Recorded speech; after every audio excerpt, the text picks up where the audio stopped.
खौलता तेल, आंखों में मिर्च, चाकू से अनेकों वार। जी हाँ, पूर्व डीजीपी की हत्याकांड की खौफनाक कहानी है बेंगलुरु की। बेंगलुरु के पौष इलाके एचएसआर लेआउट की 14वीं क्रॉस रोड में रविवार की शाम सूरज ढल चुका था और सड़क पर हल्की फुल्की चहल पहल थी।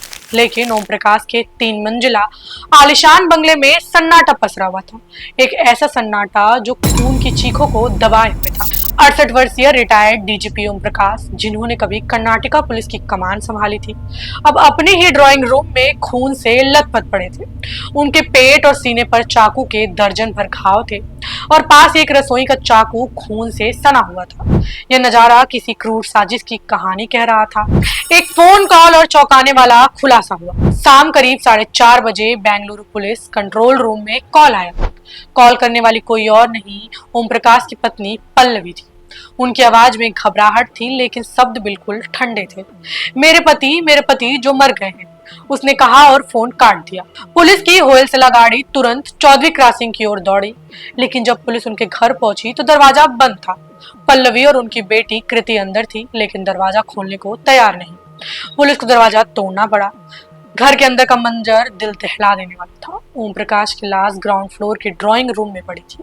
खून का एक बड़ा हिस्सा फर्श पर फैल चुका था। पास ही डाइनिंग टेबल पर एक प्लेट में खाना ठंडा हो रहा था, जैसे कोई कहानी अधूरी छूट गई हो। पुलिस की नजर पल्लवी और कृति पर टिकी थी, जो एक कमरे में बंद थी। दोनों को हिरासत में लिया गया और शुरू हुई एक ऐसी जांच जिसने पूरे कर्नाटका को हिलाकर रख दिया। सूत्र के मुताबिक ओम प्रकाश ने अपने करीबी दोस्त से जिक्र किया था कि उनकी जान को खतरा है। आखिर किससे? यह सवाल अब जांच का केंद्र बन चुका है। पुलिस की प्रारंभिक जांच में पल्लवी मुख्य संदिग्ध रूप में उभरी।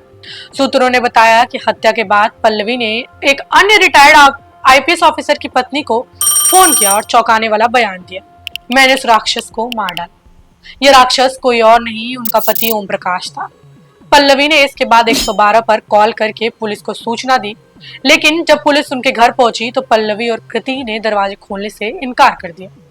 पुलिस को यह व्यवहार संदिग्ध लगा। पुलिस ने घटनास्थल से चाकू और मिर्च पाउडर की बोतल बरामद की। पल्लवी की मानसिक स्थिति पर सवाल उठाए जा रहे हैं। हालांकि पुलिस अभी इसकी जांच कर रही है। पुलिस ने घर में जबरन घुसपैठ के कोई निशान नहीं पाए। पल्लवी से पूछताछ में पता चला कि वह मानसिक समस्या से जूझ रही है। कृति, जो घटनास्थल पर उस समय घर में मौजूद थी, वह दूसरी संदिग्ध है। पल्लवी ने दावा किया कि कृति एक अलग कमरे में बंद थी जब हत्या हुई, लेकिन पुलिस इस बयान की सत्यता की जांच कर रही है। क्या कृति ने अपनी मां का साथ दिया या वह सिर्फ एक गवाह थी? इन सवालों के जवाब तलाशने के लिए पुलिस ने दोनों से करीब 12 घंटे तक पूछताछ की। पुलिस की जांच में एक अहम सुराग सामने आया, वह था संपत्ति विवाद। जी हाँ, सूत्रों के मुताबिक ओम प्रकाश अपनी सारी संपत्ति अपने बेटे कार्तिक को ट्रांसफर करना चाहते थे। इस फैसले से पल्लवी बिल्कुल खुश नहीं थी। कुछ रिपोर्ट्स में दावा किया गया कि हत्या से पहले ओम प्रकाश और पल्लवी में तीखी बहस हुई। क्या यह विवाद इतना गहरा गया कि पल्लवी ने अपने पति की हत्या कर दी और अपना सुहाग अपने हाथों से उजाड़ दिया? पुलिस ने घटनास्थल से 2 चाकू और एक बोतल बरामद की, जिसके बारे में माना जा रहा है कि उसमें मिर्च का पाउडर था। एक सीन ऑफ क्राइम ऑफिसर ने बताया कि ऐसा लगता है हमलावर ने पहले ओम प्रकाश के चेहरे पर मिर्च पाउडर फेंका, जिससे वो असहज हो गए। फिर चाकू से कई बार वार किया गया। ओम प्रकाश के गले और पेट पर लगभग 12 घाव थे, जिनमें से एक गहरी चोट उनकी गर्दन पर थी। यह क्रूरता किसी गहरे गुस्से की ओर इशारा कर रही थी। कर्नाटका के गृह मंत्री श्री परमेश्वर ने इस घटना पर दुख जताते हुए कहा कि यह एक दुखद घटना है। प्रारंभिक जांच में पल्लवी पर संदेह है, लेकिन हम पूरी सच्चाई सबके सामने लाएंगे।